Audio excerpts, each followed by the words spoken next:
Ang Kabataan Express ay hatid sa inyo ng UNICEF.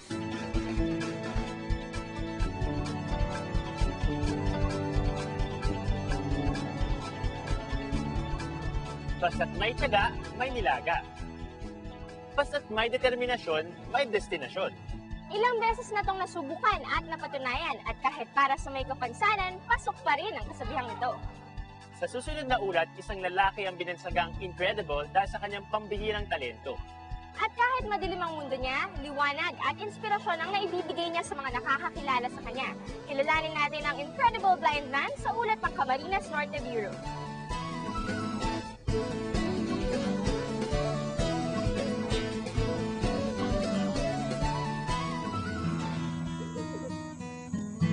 Isa sa pinakamahirap na kapansanan ang pagkabulag. Pero, para kay Jonathan Atan Babala, hindi ito hadlang para makatulong sa kanyang pamilya. Ang una kong pinasawang trabaho yan ang babalan lang. Yung una, medyo hindi pa nga sanay, natusok yan kamay ko. 25 taong gulang pa lang si Atan. Pero, mahigit 10 taon na siya nagtatrabaho. Nakakabilib, lalo pat nalaman naming 2 taong gulang pa lang siya'y di na siya nakakakita. Dahil sa kapusan sa pera, di napatingnan ang mga mata ni Atan. At dahil 11 silang magkakapatid, napilitan siyang maghanap buhay ng maaga. Bagamat di nakakakita, maraming kayang gawin si Atan. Kaya naman, di rin siya nawawalan ng pagkakakitaan. Kadalasan, nagbabalat siya ng nyog gamit ang matalim na palawan.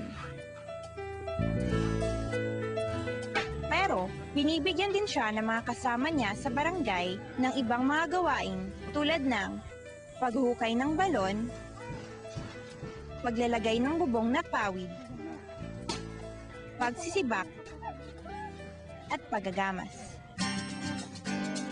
Ang dami talagang kayang gawin ni Atan, pero ang kinagulat naming kakayahan niya ay... O ano, bilib na rin ba kayo kay Atan? Kami, hindi lang napabilib dahil sa kakayahan niyang lampasan ang kanyang limitasyon. Mas hanga kami sa determinasyon niyang makatulong sa kanyang pamilya sa kahit anong paraan. Sa'yo, Atan, saludo kami.